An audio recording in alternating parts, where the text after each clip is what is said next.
Halo, assalamualaikum teman-teman semua. Welcome back to my YouTube channel. Nah, kembali lagi di channel YouTube Mak Tria ya. Di video kali ini aku mau membahas atau membedah sebuah studi kasus. Nah, nanti kasusnya seperti apa saya akan memberitahu juga dan sudah saya tuliskan ya. Oke, sebelum saya masuk ke pembahasannya, teman-teman jangan lupa like, comment, dan subscribe, dan like dan share sebanyak-banyaknya agar yang lain juga bisa nanti belajar sama-sama. Oke, stay tune. Teman-teman semua, sebelum saya masuk ke pembahasan studi kasus, di sini saya mau mengatur rutinitas keuangan saya dulu. Nah, di sini sudah saya siapkan uang 29.000 untuk nabung saving sesuai tanggal. Nah, di sini hari ini tanggal 3 Agustus dan nabungnya itu di sini 29.000 ya. Nah, ini udah aku siapkan uangnya 29.000. Kemudian nanti aku bakalan tandai seperti ini pakai stabilo hijau juga. Nah, di sini tanggal 3-nya aku tandain menggunakan stabilo warna hijau ya. Aku coret, ini tandanya bahwa aku sudah menabung. Nah, kemudian untuk uangnya itu dimasukkan di celengan ini yang ada tulisannya saving sesuai tanggal. Ini tujuannya untuk beli peralatan masak ya teman-teman. Ini langsung saja nanti kita masukkan dari bawah, karena kemarin itu nyoba dari atas itu lama banget dan akhirnya ini dari bawah tinggal buka aja. Tuh seperti ini. Tinggal ini uangnya 29.000 ya. Langsung kita masukkan saja. Bismillahirrahmanirrahim. Nah, terus jangan lupa ditutup lagi. Nah, seperti itu Mak, rutinitas nabung sesuai tanggal. Semoga nanti bisa goal dan bisa untuk membeli impiannya. Oke, semangat ya. Nah, setelah saya melakukan saving sesuai tanggal, di sini saya mau melanjutkan rutinitas harian saya, yaitu mencatat pengeluaran harian. Nah, hari ini aku keluar uang berapa, itu harus dicatat. Tujuannya apa? Tujuannya agar kita nanti bisa mengevaluasi istilahnya keuangan kita selama sebulan. Jadi uang itu keluar masuk harus dicatat, agar kita nanti bisa tahu nih keuangan ini larinya kemana, kemudian untuk beli apa, sehingga ketika nanti di akhir bulan biasanya ada kekurangan atau mungkin biasanya ada boros, itu kita bisa evaluasi di budget mana yang harus kita kurangi untuk bulan berikutnya. Seperti itu ya teman-teman. Jadi insya Allah semua sudah paham. Nah, hari ini adalah tanggal 3 Agustus 2001. Hari ini aku keluar uang untuk beli bekal snack.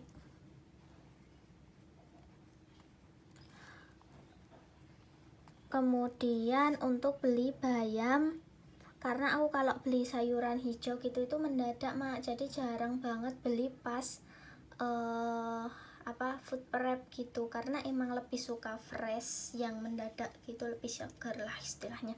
Sebenarnya di food prep juga segar, tapi akunya kurang suka gitu. Terus bayam sama kol, tadi kolnya habis, saya tulis sayuran gitu aja. Ini semuanya 16.000. Nah, dari kemarin itu saya juga sudah menulis pengeluaran bulanan. Ini food preparation yang hari Minggu itu aku gabungkan semuanya sekalian keuangan pas Seninnya itu 145.000. Kemudian yang kemarin beli sayuran, ini beli tahu kemarin. Tahu 9.000, kemudian sama kecambah kemarin kayaknya. Terus yang hari ini beli bekal snack plus sayuran 16.000.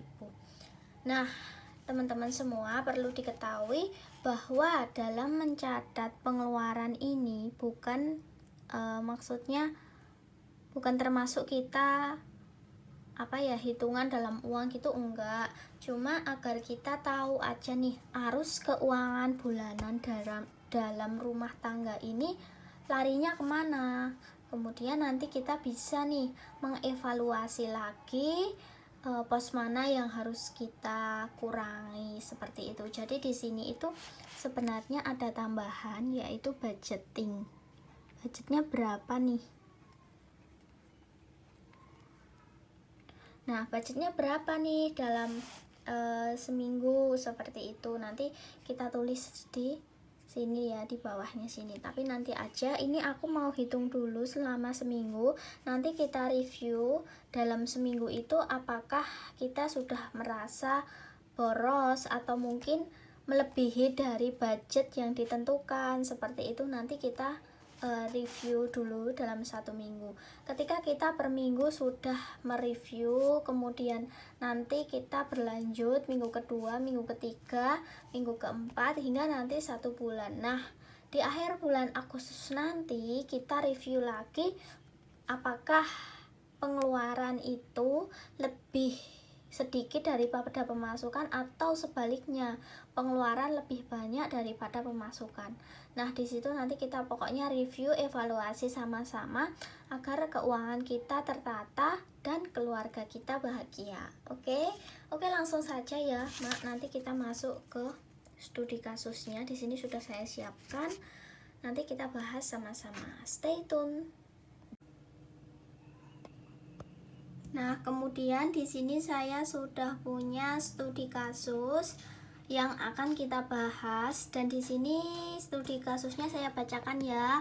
Ada Ibu Vira Family, kemudian domisili Surabaya dengan pemasukan 4 juta dan pengeluaran totalnya dari total pengeluaran selama sebulan gitu ya, maksudnya itu 3,5 juta.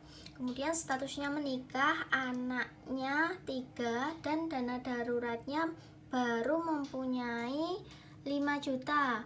Kemudian di Ibu Vira ini menanyakan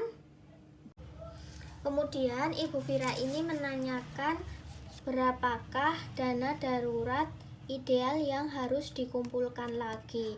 Mari kita bahas dengan menggunakan buku dan oret-oretan, bahasanya oret-oretan, Mak. Pokoknya kita bahas menggunakan buku dan kita hitung sama-sama. Oke, tetap stay tune, jangan lupa like, comment, dan subscribe. Nah, kita tulis di sini ya, teman-teman, di buku. Kemudian kita baca lagi studi kasusnya tadi apa. Dan perlu diketahui bahwa dana darurat itu menggunakan rumus. Cara menghitungnya, rumusnya seperti ini. Nah, karena di sini total pengeluaran keseluruhan itu 3,5 dan statusnya sudah menikah dan punya anak 3, maka Ibu Vira harus mengeluarkan dana darurat, harus mempunyai dana darurat itu, tak tulis dulu, harus mempunyai dana darurat 12 kali pengeluaran bulanan.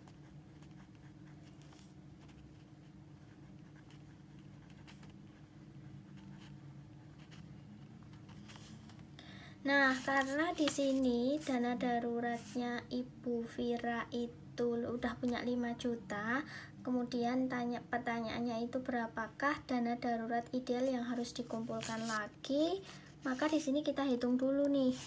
12 dikali 3,5, karena pengeluaran total keseluruhan bulanan Ibu Vira yaitu 3,5. Nah, ini kita pakai kalkulator ya, Mbak. Bentar. Nah, ini kita hitung pakai kalkulator. 12 dikali 3,5, 42 juta. Berarti dana darurat yang harus dipunyai atau yang harus dimiliki Ibu Vira itu sejumlah 42 juta. Nah, di sini Ibu Vira sudah mempunyai dana darurat 5 juta. Berarti kurang berapa lagi yang harus dikumpulkan untuk dana daruratnya? Nah, berarti di sini saya tulis dulu. Nah, di sini saya tulis dulu ya, Ma. Ini 12 kali 3,5 juta. Ini sama dengan 42 juta. Nah, karena di sini Ibu Vira sudah mempunyai dana darurat sebesar 5 juta, maka berapa dana darurat yang harus dikumpulkan lagi? Berarti ini tinggal dikurangi 5 juta.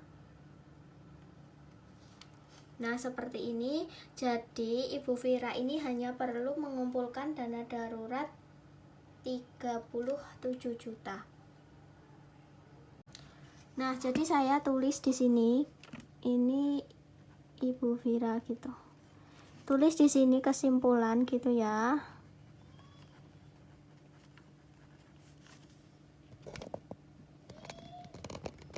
Kesimpulan, Ibu Vira hanya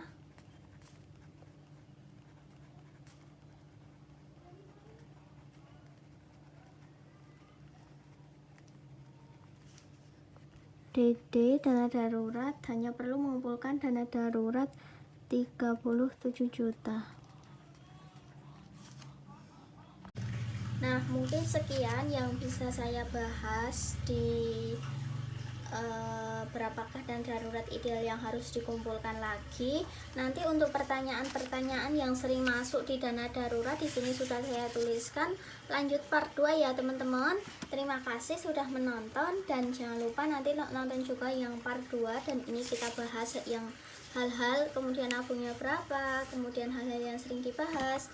Oke, terima kasih. Wassalamualaikum warahmatullahi wabarakatuh. Bye. Sampai jumpa di part 2.